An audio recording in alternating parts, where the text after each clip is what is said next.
기도하겠습니다. 참 좋으신 하나님 감사합니다.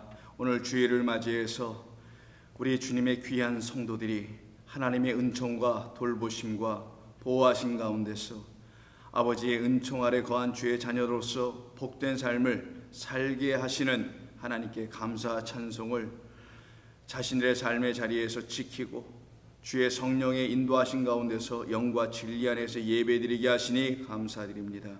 저희가 비록 주님의 뜻 가운데서 지금은 흩어져 삶의 자리에서 주님을 경배하고 예배하고 있으나 때가 차면 아버지께서 곧 우리 모두를 불러 주님께 예배하며 경배할 수 있는 시간과 기회를 허락해 주실 줄로 믿습니다.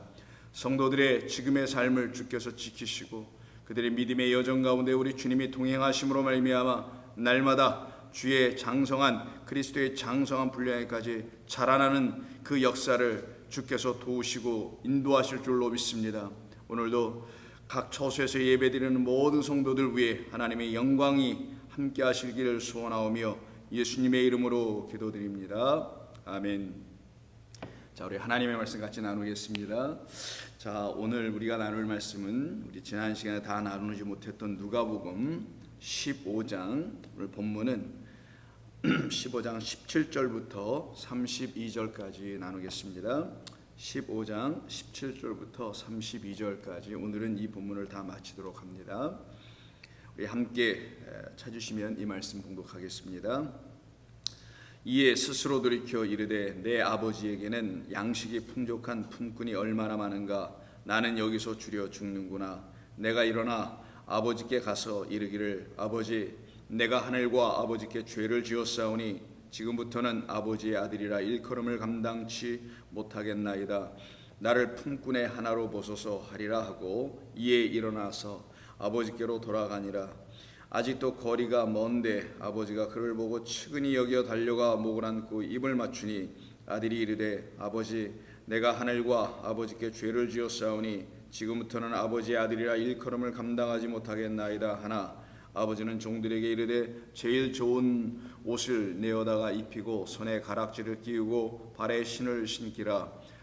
그리고 살찐 송아지를 끌어다가 잡으라. 우리가 먹고 즐기자. 이 내 아들은 죽었다가 다시 살아났으며 내가 잃었다가 다시 얻었노라 하니 그들이 즐거워하더라. 맏아들은 밭에 있다가 돌아와 집에 가까이 왔을 때 풍악과 춤추는 소리를 듣고 한 종을 불러 이 무슨 일인가 물은데 대답하되 당신의 동생이 돌아왔음에 당신의 아버지가 건강한 그를 다시 맞아들이게 됨으로 인하여 살찐 송아지를 잡았나이다 하니 그가 노하여 들어가고자 하지 아니하거늘 아버지가 나와서 권한대 아버지께 대답하여 이르되 내가 여러 해 아버지를 섬겨 명을 어김이 없거늘 내게는 염소 새끼라도 주어 나와 내 벗으로 즐기게 하시니 없더니 아버지의 살림을 창녀들과 함께 삼켜버린 이 아들이 돌아오매 이를 위하여 살찐 송아지를 잡으셨나이다. 아버지가 이르되 예 너는 항상 나와 함께 있으니 내 것이 다 내 것이로되 이 내 동생은 죽었다가 살아났으며 내가 잃었다가 얻었기로 우리가 즐거워하고 기뻐하는 것이 마땅하다 하니라. 아멘. 잠시 기도합니다. 사랑의 아버지 하나님 은총에 감사드립니다. 오늘도 저희들에게 주시는 이 말씀이 내게로 돌아오라 하시는 우리 주님의 음성이 무엇인지를 익히 분명하게 깨달아 알아들을 수 있도록 성령 하나님께서 도우시는 말씀 되게 하실 줄로 믿습니다. 그로 말미암아 우리 모든 성도들이 주님께로 다 온전히 돌아와 우리 아버지께서 주시는 참된 온전한 식탁에 둘러앉아 하늘의 진리의 말씀을 양식으로 취할 수 있는 거룩하고 복되고 깨끗한 성도들로 다시 세워주시기를 소원하오며 우리 주님 예수님의 이름으로 기도하옵나이다. 아멘. 계속해서 내게로 돌아오라는 그런 말씀의 제목으로 6번째 시간으로 이 말씀을 나누는데요. 누가복음 15장 본문을 가지고서는 먼저 3번째 시간이 되며 오늘 이 본문의 말씀을 마치는 것으로 하겠습니다. 우리가 지난주에 우리가 함께 나눴던 말씀의 내용은 이 둘째 아들이 자기가 가지고 있는 모든 그 재산이 다 탕진되고 다 그에게서 없애지고 떠나간 이후에 그에게 찾아왔던 또 다른 어려움이 있었다는 것으로 설명하신 그 비유의 말씀이 흉년이 들었다고 하죠. 그래서 비로소 그가 무엇으로 궁핍한지 결핍이 무엇인지 그것을 그가 깨달아 알게 됩니다. 그래서 그가 깨달아 알게 된 말씀을 17절 우리가 읽은 오늘 첫 번째 본문의 그 말씀 속에서 스스로 돌이켰다고 하죠. 근데 이거 스스로 돌이킨다는 말이라기보다는 자기 자신 안으로 들어가서 말하다라는 의미가 담겨 있습니다. 그럼 자기 안으로 들어갔다는 것은 자기의 내면을 드디어 보기 시작했다는 단순한 그런 차원의 말이 아니라 자기 안에 있는 참된 진리의 말씀을, 이 말씀의 주체자이신 이 둘째 아들, 곧 그리스도를 예표하고 있는 이 아들이 친히 그 안에 있는 것으로 우리에게 들려주신다는 뜻을 담고 있는 것입니다. 그때 그가 우리에게 주시는 말씀이 무엇인가? 아버지 집에는 품꾼들이 있는데 그 품꾼들은 양식이 풍족한 것을 갖고 있는 품꾼들이라는 겁니다. 그래서 그들은 굶지 않는다는 거고, 나는 지금 여기서 굶고 있다, 줄이고 있다라고 서로 상반되게 말씀하고 있었었죠. 이때 양식, 그 아르토스, 떡이라고도 번역하고 빵이라도 번역하는 이 아르토스, 이 양식이 풍족한 것이 아니라 차원이 다른 양식으로 가지고 있으며, 그리고 그 차원이 다른 것을 먹고 있는 이 품꾼들이야말로 아버지, 그 하늘 아버지의 나라에 거한 주의 백성들이라는 것을 말씀하는 것이었습니다. 그런데 그 양식을 먹지 못하는 나는 여기서 죽는구나 라고 하며 일어나자, 즉 아나히스테미하자 그랬었죠. 위로 일어나는 겁니다. 살아나는 겁니다. 부활하는 것을 말합니다. 즉 죽는구나 다음에 이 말이 나왔다는 것은 죽었다가 다시 살아남의 부활의 역사를 말씀해 주는 것이었죠. 부활이 되어야 아버지께로 하늘로 승천할 수가 있게 됩니다. 승천은 곧 아버지께로 가는 것이죠. 그래서 아버지께 가서 이르기를 아버지, 내가 하늘과 아버지께 죄를 지었다라고 합니다. 그래서 나는 죄를 지은 죄인이기에 아들이라 일컬음을 받을 자격조차도 없습니다라고 자기 시인, 자기 고백을 하게 됩니다. 그러면 우리가 일반적으로 이해할 때 이 둘째 아들을 세상 사람으로만 생각하고 바라본다면 허랑방탕하고 아버지의 그 재산과 살림을 다 낭비하고 없애버린 그것이 죄인 것처럼 보여졌으나, 성경이 말하는 것은 그것을 죄라고 말하는 것이 아니라 바로 윗절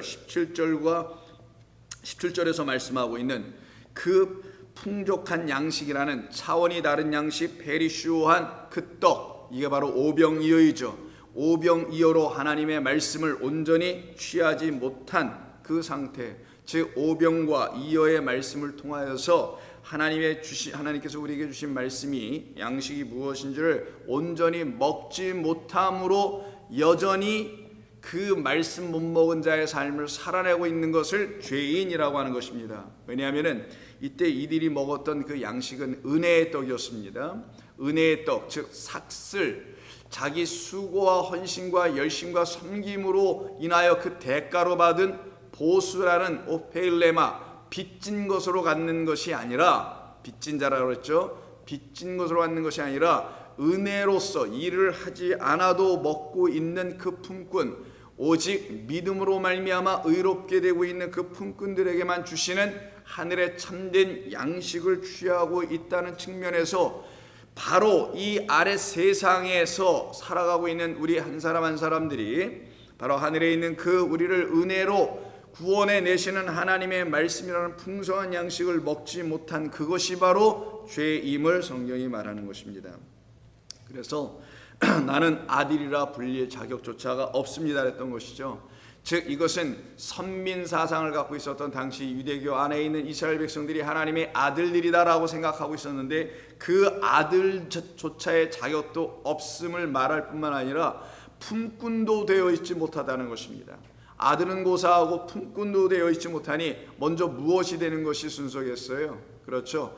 품꾼이 되는 것이 순서입니다. 품꾼 된다는 것은 일하는 일꾼이 된다는 것을 말하는 것이 아니라 하나님의 은혜의 자리 안으로 들어가야 한다는 것을 말하며, 하나님께서 베풀으신 그 상, 그 식탁이 바로 은혜의 상이며, 그 은혜의 상에서 주시는 하나님의 참되고 풍성한 차원이 다른 양식을 먹음으로 말미암아 내게 더 이상의 결핍은 없구나, 내게 더 이상의 부족함이 없구나, 그래서 내가 이생의 염려, 근심 이런 것들로 내가 더 이상 압박당하거나 압제당할 삶이 아니구나, 나는 오직 하늘의 하나님께서 내게 주시는 참된 양식을 먹음으로 말미암아 그 기쁨과 그 즐거움 아래 거한 참된 평안 안에 쉼 아래 거하 있는 백성이구나 라는 것을 깨닫게 하는 게 품꾼의 일입니다. 일하는 품꾼이 아니라 일하지 않는 품꾼이죠. 일은 누가 하십니까? 여호와의 열심으로라는 말씀 그대로 일은 섬기러 오셨다라는 그 분으로 말미암아 우리를 섬기심의 그 결과로 인한 수혜자들이 바로 우리이니, 우리의 섬김이 아니라 아버지의 섬김으로 이루어질 자들, 그들에게 주시는 생명의 양식을 의미하는 것이 품꾼되는 것입니다. 그래서 그 품꾼으로 자기가 만족해야 하는 것이 1차적인 일이며 그 품꾼이 곧 아들됨의 시작인 것을 이 본문이 우리에게 증거해 줍니다. 그래서 19절에서 죄를 지었다라고 말하고 있는 이 이야기 속에서 아버지의 아들이라 일컬음을 감당하지 못하겠나이다, 나를 그저 품꾼의 하나로만 보소서 하리라 하고, 이에 일어나서 드디어 다시 일어납니다. 또 다시 일어나 아니스테미에서 아버지께로 어떻게 한답니까? 이제 그냥 가는 게 아니라 돌아갑니다. 말 그대로 에르코마이 하는 겁니다. 아버지께로 향하여 가던 길을 턴해서 돌아가는 것, 이걸 갖다가 회개라고 하는 것이죠. 바로 이 돌아가는 이야기가 이 앞에 두 개의 비유인 잃은 양 한 마리와 잃어버린 드라크마 한 이야기 속에서 회개라는 말로 설명되었던 말이 바로 돌아간다, 아버지께로 돌아가는 것이다 라고 말씀합니다. 그러면 아버지께로 돌아가는 사람들은 어떤 사람들이 돌아간다는 것을 말하는 건가요? 자기가 죄인임을 아는 자들만 돌아가는 것입니다. 어떤 의미에서 죄인이요? 이 세상에서 허랑방탕하고 물론 죄입니다. 악한 것일 수 있습니다. 다른 사람에게 해를 끼치니까 악한 죄인이라고 말할 수 있습니다. 그러나 그것은 세상 사람들에 의해서만 악한 죄인 그 수준을 넘어가지 못합니다. 하나님이 말씀하시는 악하도다, 죄다 라고 말씀하는 그 죄에 이르지 못하고 있으니 그에게 아직 율법이 온전히 들려지지 않은 상태를 또 말하는 것이겠죠. 그럼 하나님께서 말씀하시는 그 죄는 바로 그 양식을 먹을 수 없는 상태에 여전히 머물러 있어 여전히 빚진 상태, 탕감되지 않은 상태, 아피엠이라고 합니다. 아피엠인 탕감하다는 뜻도 있지만 용서하다는 뜻을 같이 갖고 있단 말이에요. 그래서 하나님의 말씀을 듣고 그 말씀 안에서 용서함 받고 탕감받은 자, 그래서 나의 힘과 수고로 뭔가 열심히 해서 그 보수라는 호페일레마, 빛을 또다시 지어버리는 자가 아니라 그 빈문서를 다 가져오게 하여 그 다음 장에 나오는 16장에 있는 그 불의한 청지기가 그 빛을 전부 다 탕감해 내주고 새로운 문서, 말 그대로 새로운 말씀을 그들에게 주었을 때 그들이 그 말씀으로 용서받고 탕감받은 자로 살아가는 그 이야기 속에서 그 불의한 청지기는 오히려 지혜로운 청지기요 온전한 청지기라는 칭찬을 받게 되었다는 말씀을 우리가 근거로 볼 때 이 본문에서도 똑같이 그 일이 일어나는 것을 말하는 것입니다. 그러니 품꾼의 하나로 보소서, 이에 일어나서 아버지께로 돌아갑니다. 그 돌아가는 자, 그들이 바로 내게로 돌아오라는 하나님의 음성을 듣고 오는 자들입니다. 그들은 말씀드린 대로 자기의 죄악된 모습을 본 사람들만 하나님께로 돌아가는 것입니다.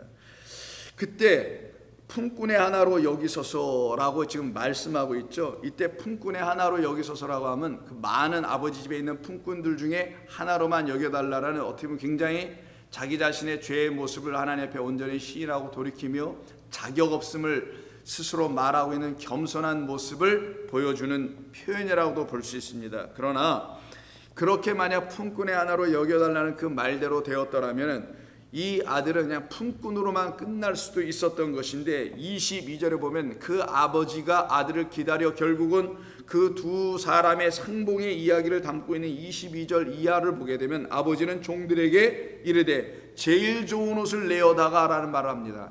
이때 종들이 누구겠어요? 그 둘째 아들이 말하고 있는 아버지 집에 풍족한 양식을 먹을 수 있는 그 품꾼들이 바로 종들 아니겠습니까? 아버지의 종들, 말라크들입니다. 주의 사자들, 하나님의 말씀을 전하는 의미에서 그 종들에게 명하여, 그러면 이 아들은 그 종들과는 차원이 다른 존재 아니겠어요? 옷을 내어다가 입히고 손에 가락지를 끼우고 발에 신을 신기라. 누구로 다시 만드는 겁니까? 단순히 아들로 만드는 이야기 아닙니다. 이거는 장자가 되는 이야기를 말하는 거예요. 근데 어느 장자가 되는 것이냐? 하늘의 장자로 다시 바꿔버리는 이야기인 것이죠. 가락지를 끼우고 옷을 입히고 하는 이 모든 이야기는 장자에게만 주어지는 특권이란 말이죠. 그러니 단순히 아들로 만드는 게 아니라 이 땅에서의 장자를 하늘의 장자로 다시 바꾸어 버리시는 하나님의 역사가 있으니 이가 단순히 품꾼의 하나가 되는 것을 의미하는 것이 아니죠. 여기서 품꾼의 품꾼들 중에 하나가 하나로 보소서라고 되어 있지만 이게 보소서 봐달라 이런 의미잖아요. 그렇게만 봐주셔서도 감지덕지합니다. 아버지께서만 받아만 주셔도 너무나 좋습니다 라는 의미로 번역할 수 있도록, 그런 의미로 이해할 수 있도록 번역된 단어가 보소서라는 단어입니다. 근데 이 보소서는 뭐 보라, 봐달라 이런 의미가 아니라요, 포이에오라는 단어입니다. 이 포이에오라는 말은 만들다, 행하다, 완성하다, 이루다 이런 뜻이에요. 히브리어의 아싸란 동사를 번역한 것입니다.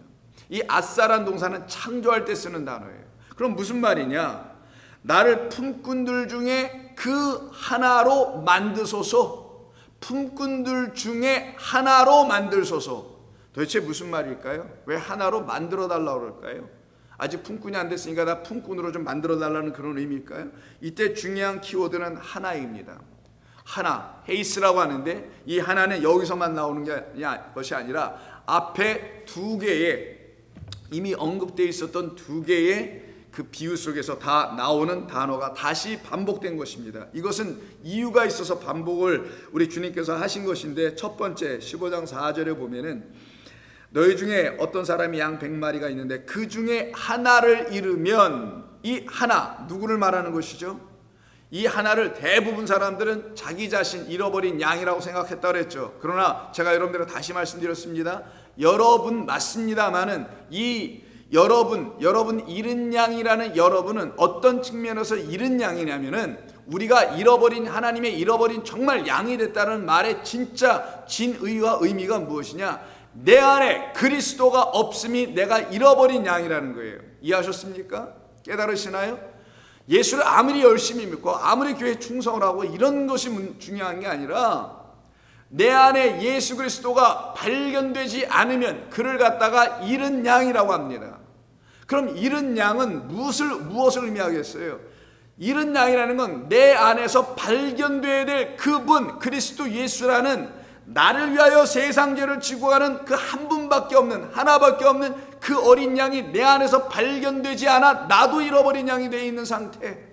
그러니 1차적으로 잃은 양들이라는 우리들에게서 발견되지 않은 잃은 양 한 분은 바로 그 한 마리 잃은 양, 잃어버렸다고 하는 그 잃은 양에 대한 이야기를 하는 겁니다.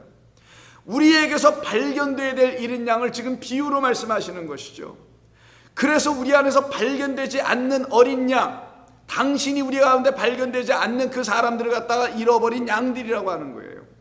자, 그렇다면 그 하나는 바로 우리 주 예수 그리스도를 말하는 거 아니겠냐고요.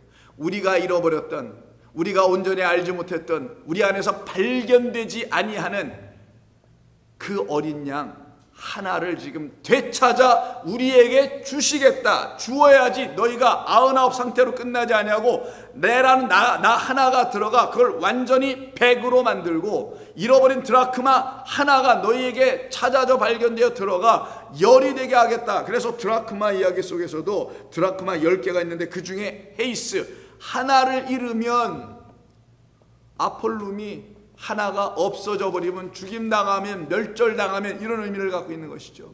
잃어버리면 끝까지 찾지 아니하겠느냐. 그러니 이 하나는 다 누굴 말하겠어요? 열을 갖고 있다곤 하나 하나님 보시기에 9 상태에 여전히 머물고 있는 그리스도 예수, 당신이 보내주시는 진리의 말씀 어린 양 예수가 그들 안에서 영접되지 않은 상태를 갖다가 말씀하는 것이었으며, 그 어린 양은 곧 우리 주 예수 그리스도였으며 그 잃어버린 드라크마 하나도 우리 주 예수 그리스도를 말씀하는 것입니다. 그러니 품꾼들 중에 이 세 번째 비유인 이 두 아들을 놓고 비유하시는 이 이야기 속에서도 이렇게 얘기하죠. 품꾼의 하나로 라고 말하는 것은 그 많은 품꾼들 중에 그냥 한 명 되게 해달라는 그런 단순한 의미가 아니라 내가 바로 이 땅에서 아버지 하나님의 말씀을 풍족한 양식, 차원이 다른 양식, 옛것과 새것을 그 곳간에서 꺼내다 주는 그 아버지, 그 집주인과 같다고 여김을 받게 되는 그 품꾼들, 그 추수할 일꾼들, 삭슬 일을 하지 않아도 받게 되는 그 일꾼들의 대표 그 누구 하나가 되도록 만들어 주옵소서. 그렇게 돼야 품꾼들이 완성이 되는 거란 말이에요. 그래야지 일꾼들이 그 하나, 바로 헤이스라는 잃어버린 양 그 한 분, 잃어버린 드라크마 그 한 분, 그리스도 예수 한 분이 되게 되므로 그 품꾼들이 이제는 다 완성이 되는 걸 말하는 겁니다. 온전한 하나님의 누가 된다는 거예요? 아들들이 된다는 걸 얘기하는 겁니다. 너희 유대인들이여, 너희들이 지금 아들들이라고 생각하느냐? 너희들은 아들의 자격도 없을 뿐만 아니라 여전히 품꿈도 못 되어 있다. 그러나 내 아버지 집에는 차원이 다른 양식을 먹고 있는 거룩한 주의 백성들이 있는데 그들을 품꾼들이라고 한다. 그들의 머리가 바로 나야.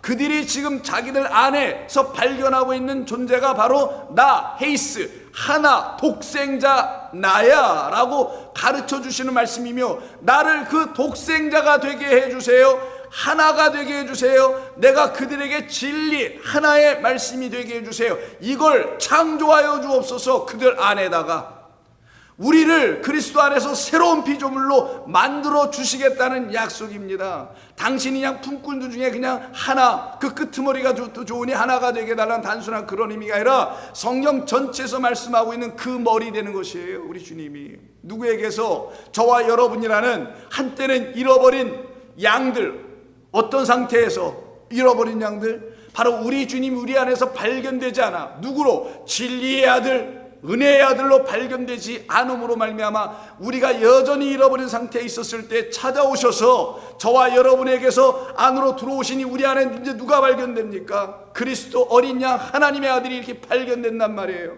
우리가 발견하여 찾아 우리 안에 넣은 게 아니라 그가 우리 안에 들어오심을 나중에 깨달아 알고 보니 내 안에 그분이 계심을 내가 보는도다 발견했다라는 거예요. 그러니 우리라는 품꾼들 안에는 누가 머리로 들어오시겠어요? 인자가 머리 둘 곳이 이제는 너야 라고 하시면서 여러분 각 한 분 한 분에게 들어오셔서 구주가 되시고 주인이 되시고 아버지가 되시고 영원한 하나님이 되신 것 아닙니까? 그것을 지금 말씀하고 있는 거예요. 단순히 품꾼의 하나가 되게 해달라는 말이 아니라 우리라는 품꾼들이 잃어버리고 있었던, 그러나 그 품꾼들 양식을 차원이 다른 말씀으로 먹고 있는 그들 안에서는 내가 머리가 되도록 하여 주옵소서 라고 지금 아버지께 말씀하고 있는 겁니다. 그때 이렇게 아버지께 돌아오고 있는 거네요. 이게 바로 죽었다가 살아나 돌아오는 것이고요. 죄인의 상태에서 돌아오고 있는 저와 여러분들을 우리 주님께서 의인으로 받아주시는 역사인 것이죠. 그때 21절에서 아들이 아버지를 만나면서 말하죠. 아버지, 내가 하늘과 아버지께 죄를 지었사오니 지금부터는 아버지의 아들이라 일컬음을 감당하지 못하겠나이다. 하나 아버지는 종들에게 아니다, 네가 이젠 정말 이 땅에서는 그 아들 장자, 그것은 이제 끝났고 하늘의 장자 되자. 그래서 하늘의 장자로 바뀌어지는 역사가 바로 아까도 한번 읽었었던 옷을 깨끗한 옷으로 입히고 그 장자가 입는 옷으로 입고 신을 신고 그리고 손에 가락지를 끼워줌으로써 그가 바로 장자임을 세상 가운데 천명해 주는 같은 말씀을 여기서 주시는 것입니다. 그리고 살찐 송아지를 끌어다 잡게 하죠. 그리고 하시는 말씀이 뭔가요? 이 아들이 바로 죽었다가 다시 살아났으며 내가 잃었다가 다시 얻었노라 라고 말씀합니다. 이 말씀을 두 번 반복하시죠. 먼저는 큰 아들 맏아들이 오기 전에 그 종들과 사람, 그 아들 앞에서 직접 말씀해 주는 것이죠. 죽었다가 네크로스입니다. 완전히 죽은 거예요. 죽은 자들 가운데서를 할 때 그 죽은 자들 가운데서 부활하신다는 말이 있죠, 여러분. 그때 그 쓰는 말이 네크로스입니다. 완전히 죽어 있는 그런 상태를 말하는 거예요. 내 아들은 완전히 죽었다가, 즉 완전한 사망을 당하고 이제 다시 살아났다. 아나자오, 위의 것으로 살아났다라는 의미인데 위의 생명을 가진 자 되었다. 그러니까 위의 생명을 가지니까 하늘의 생명을 가진 거죠. 그러니 하늘의 장자가 되는 것입니다.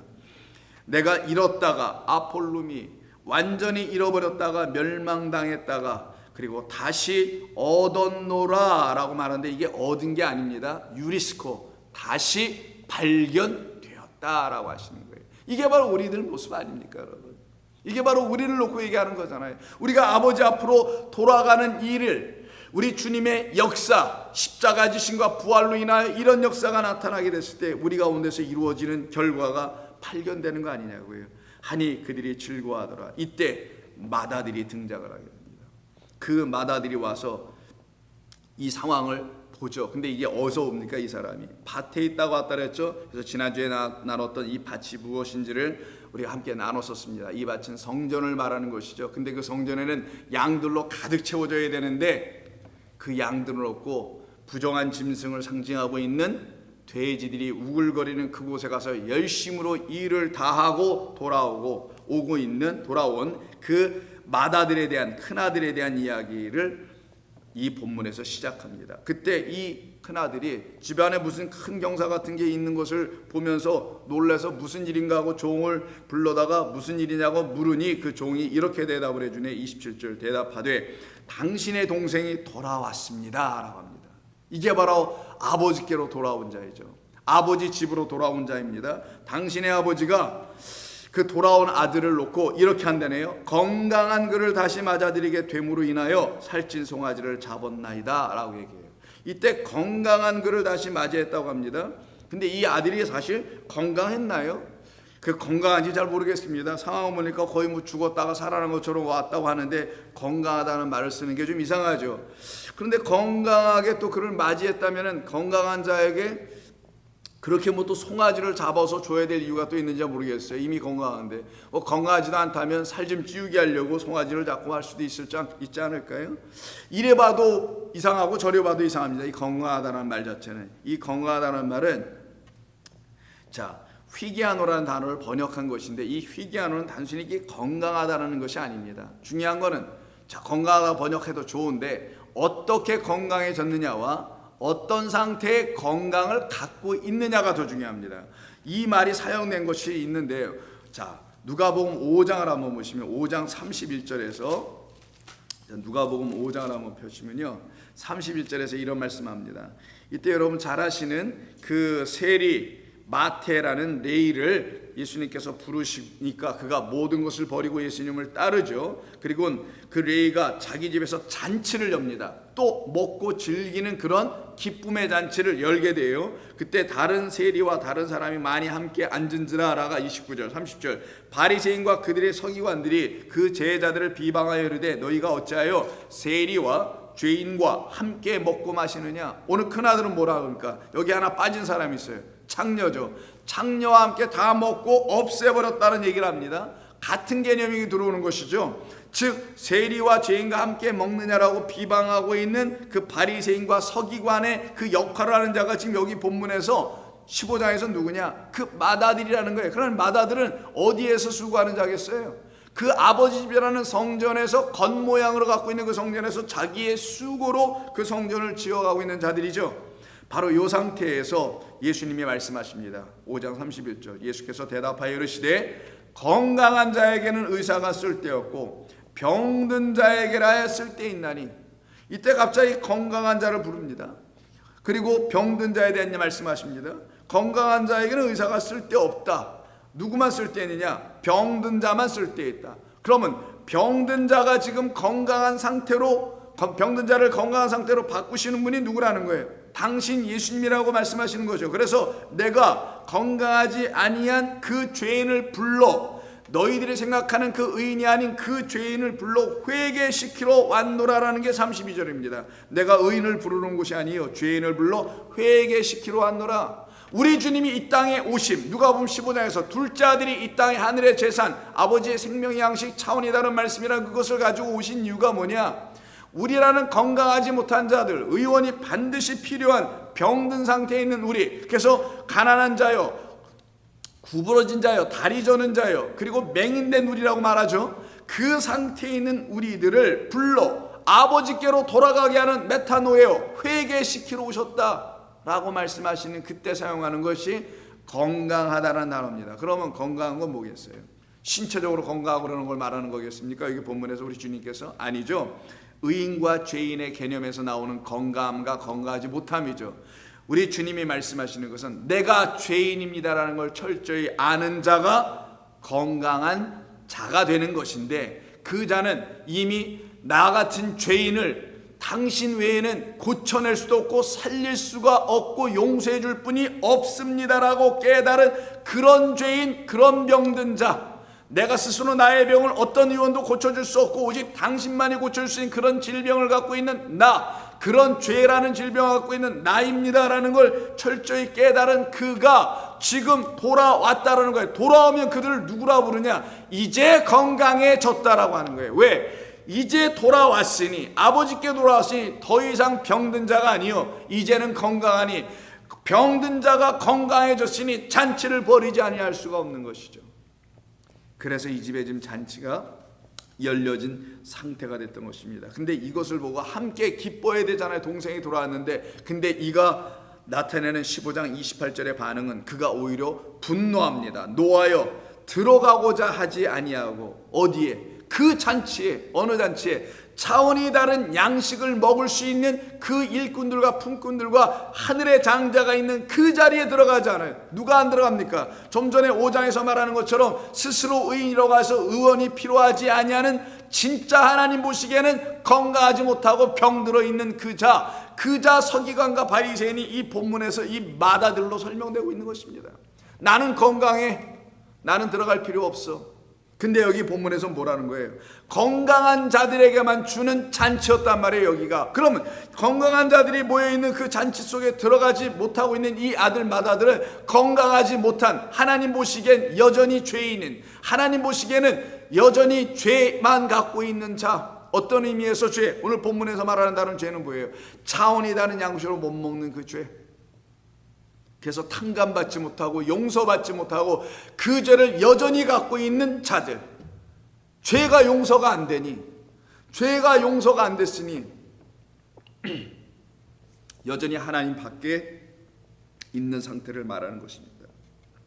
바로 이가 건강한 자들이 모임 속에 들어가지 못하고 자기 스스로가 오히려 건강하다고 생각하여 나는 거기 들어갈 필요가 없어 하고 들어가고자 하지 않습니다. 이때 아버지가 어떻게 합니까? 18절 하반 부분에서 아버지가 그 상황을 보고 나와서 그 마다들에게 권합니다. 아니다 내 아들아, 같이 들어가자. 들어가서 동생이 왔으니 우리 같이 즐거이 하자 라고 이야기하는데 오히려 들어가지 아니하고 29절에서 뭐라고 하냐? 아버지께 대답하여 이르되 내가 여러 해 아버지를 섬겨 아버지의 명령을 다 어김없이 지켰거늘 어김이 없거늘 내게는 염소 새끼라도 주어 나와 내 벗으로 즐기게 하시니 없더니 아버지의 살림을 창녀들과 함께 삼켜버린 이 아들이 돌아오며 이를 위하여 살찐 송아지를 잡으셨나이다 합니다. 사실 이랬나요? 그렇지 않았죠. 그 아버지는 날마다 이 아들을 초대해 줬습니다. 어디로? 당신의 식탁으로. 근데 그 아들은 어떻게 했어요? 맏아들은 늘 그 식탁을 거부했죠. 살찐 송아지 모든 것을 다 배설해준 그 식탁으로 그가 오지 않았습니다. 그래서 그때 이것을 말씀해주는 내용이 근거 말씀이 31절에 아버지가 이르되 예 너는 항상 나와 함께 있었지 않니? 함께 있었기 때문에 내가 주는 식탁에 너는 언제든지 둘러앉았었지 않니? 그런데 내가 주는 양식을 내가 먹지 아니하였다라는 거예요. 이것을 잘 설명한 게 그 앞에 있는, 우리가 몇 주 전에 나눴어 14장에 보시게 되면요, 잔치를 베풀 때 청함을 받은 자들에게 그 잔치를 베푸는 그 주인이 나가서 모셔오라고 해서 나갔더니만 그들이 다 뭐라고 합니까? 16절 어떤 사람이 큰 잔치를 베풀고 많은 사람을 청하였더니 잔치할 시각에 그 청하였던 자들에게 종을 보내어 이르되 오소서 모든 것이 준비되었나이다 하매 다 이구동성으로 일차하여 사양하여 말하기를 한 사람은 이런 이유 다른 사람은 저런 이유 저 이유를 대고서 전부 다 오지 않더라는 거예요.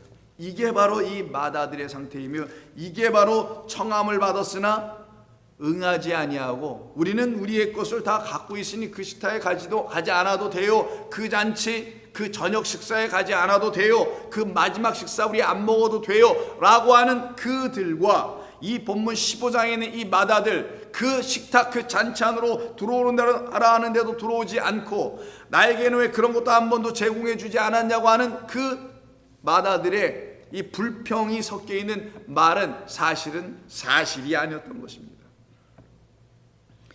항상 그를 부르셨고요, 항상 그를 당신의 식탁 안으로 인도하셨고 앉게 하셨던 것이죠. 그런데 늘 거부했고 늘 자기 생각과 자기 마음으로 하나님의 양식 그 말씀을 취하고 말았던 것입니다.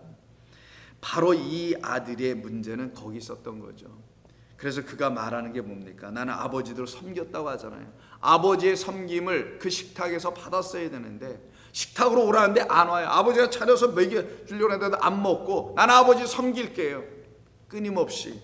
그게 바로 에서가 자기 스스로의 힘으로 밖에 나가서 별미를 취하여 아버지를 기쁘게 해주려고 했던 그 마다들과 닮아 있는 상태며, 그 두 번째 아들이었던 차자인 야곱은 자기에게는 그 양식도 없어요. 그래서 어떻게 무엇을 만들어야 할지도 몰라. 그래서 어떻게 할지 모르고 있는 그때 그의 어머니가 그 양식을 준비해서 아버지께 드리도록 하게 함으로 자기의 수고는 1푼도 들어가지 않고 손끝만치도 들어가지 아니하고 오직 타인의 수고와 열심과 헌신과 섬김을 통하여서 야곱은 아버지께 별미, 아버지 입맛에 딱 드는 양식을 가져다 주는 자가 되더라는 거예요. 은혜 없이는, 누군가의 도움 없이는, 하나님의 일하심 없이는 나는 그 양식을 가질 수 없으며, 내 손에 그 양식이 없으며, 그 양식은 아버지가 원하시는 그 양식도 되지 못한다는 사실을 말씀해 주신 것이 에서와 야곱의 이야기 속에 나타나게 된 것입니다. 그래서 결국은 어떻게 됩니까? 큰 아들은 작은 아들을 섬길 수밖에 없게 되는 일이 벌어진 거죠. 오늘 본문의 이해가 바로 그겁니다. 이 큰아들이라고 하는 존재가 누구냐? 바로 에서와 같은 존재로 하나님의 말씀을 겉으로만 갖고 있는 율법주의에 사로잡혀 있는 존재를 말하는 것이며, 작은 아들은 지금 이 둘째 아들은 누구냐? 하나님의 말씀을, 참된 율법을 가지고 그 말씀이 아버지 이런 말씀이죠 라고 그것을 온전하게 취하여 갖고 있는 아들을 말하는 것입니다. 그러니 창세기 27장과 25장에 있는 말씀 그대로 큰 자는 작은 자를 섬길 수밖에 없게 되는 일이 벌어지게 되는 거예요. 큰 자 누구? 에서입니다. 작은 자 누굽니까? 야곱이죠. 그래서 큰 자는 작은 자를 섬길 수밖에 없게 된다. 무엇을요? 율법은 복음을 섬기도록 되어 있다는 거예요. 그래서 율법이 먼저 와서 그 율법 뒤에 오게 될 세례요한이 먼저 와서 그리스도, 뒤에 오시는 진리의 그리스도를 미리 와서 섬겨주는 겁니다. 소개해 주는 겁니다. 그래서 율법은 그리스도를 소개하는 책이요, 그리스도를 들춰내는 책이요, 세례요한도 우리 주님의 길을 예비하며 들춰내고 만방 가운데 선포해 주는 자며, 바로 그것이 바로 큰 자의 일들이라는 거예요. 그 일을 통하여 작은 자는 섬김을 받게 되는 것이라는 또 다른 진리의 말씀을 이 본문도 담고 있는 것입니다. 그러니 이 네 동생은 32절 마지막 절에서 죽었다가 살아났으며 내가 잃었다가 얻었기로 우리가 즐거워하고 기뻐하는 것이 마땅하니라. 24절에서도 잃었다가 다시 얻었다고 하죠. 그때는 발견했다는 말이었지만 32절 마지막 절에서 내 동생은 죽었다가 살아났으며 내가 잃었다가 얻었다라는 말에는 얻은 게 아니고요, 자오입니다. 자오는 생명을 가졌다라는 거예요. 완전히 멸망당했다가 이제는 완전한 생명, 내 생명 넘겨받은 자 되었다라는 것입니다. 그러니 어찌 기뻐하지 아니할 수 있으랴. 이게 바로 참된 생명을 가진 자의 모습인 것입니다. 이게 아버지께로 돌아온 자들이 갖게 되는 은혜의 선물이었던 것입니다. 성도 여러분, 우리는 지난 몇 주에 걸쳐서 아버지께로 돌아오라는 음성을 우리가 계속 성령을 통하여 들었을 줄로 믿습니다. 아버지께로 돌아간다는 말의 의미, 하나님께로 돌아간다는 말의 의미, 여호와께로 돌아가자는 말의 의미는 우리 하나님만이 참된 양식을 갖고 계신 분이며 그 양식을 우리가 취하고 먹으면 하나님의 말씀이 진리로 들려지게 된다는 것을 의미하며, 그 진리가 우리 가운데 거하게 될 때 우리 안에 참된 축복이 무엇인지를 우리가 보게 되고 알게 돼요. 결국 그 축복은 죽었다가 살아나는 것이며, 살아난 자들이 아버지께로 가는 것이며 승천이며, 그리고 그 살아난 자들이 갖고 있는 그 생명은 비오스라는 물리적, 유한적, 육체적 생명이 아니라 이 안에 남아는 진리의 말씀이라는, 내 말은 영이요 생명이라는 그 조회라는 생명을 가진 자이니 어찌 아버지도 기뻐하지 아니할 수 없으며, 어찌 그 하나님의 말씀대로 먹고 살아는 저와 여러분이 기뻐하지 아니할 수가 있겠습니까? 이게 바로 아버지께로 돌아온 자들의 축복이었던 것입니다. 그들은 자신들 안에서 일하시는 하나님의 역사, 섬기심을 철저히 순종함으로 다 받았던 것입니다. 맞아요, 아버지. 저는 아버지의 섬기심과 사랑을 받아야 될, 은총을 받아야 될 존재입니다. 저는 그것을 한없이 끝없이 받아야만 합니다. 그렇게 받고 그렇게 아버지 집에 영원히 거하기를 소원합니다 라고 하는 그 성도들에게 우리 하나님이 이 말씀을 주셔서 우리를 아버지께로 돌아오게 하시는 것입니다. 아버지의 은혜의 품으로 우리를 맞아 드리려고 하셨던 것입니다. 우리 모두는 그와 같은 하나님의 일하심을 통하여서 우리의 예전 것은 다 지나가 버리고 이제 새 것만이 여러분 안에서 역사되어 이제 주님의 기뻐하심을 입은 거룩한 주의 백성으로 거듭나기를 주의 이름으로 부탁합니다. 기도하겠습니다. 참 좋으신 하나님 감사합니다. 오늘 주신 이 귀한 말씀을 통해서 우리 모든 품꾼들의 머리 되신 우리 그리스도께서 우리 안에 거하심으로 우리가 이제는 잃어버린 자들이 아니요 우리 주 예수 그리스도 안에서 다시 새롭게 지어진 피조물, 새로운 피조물이요 새로운 주의 백성들, 그리고 하나님의 아들들이 되었사오니 우리는 더 이상 이 땅에서의 장자의 노릇을 하지 아니하고 아버지의 나라에서 영원한 장자들이 되어 기쁨과 소망 가운데서 살아가는 종들 된 줄로 믿습니다. 성도들에게 이 기쁨 날마다 허락해 주시오며 충만하게 하여 주시어서 오직 그리스도 예수 안에 있는 은혜와 진리가 그들의 삶을 지배하며 충만하게 하기를 소원하오며 우리 주님 예수님의 이름으로 기도드립니다. 아멘.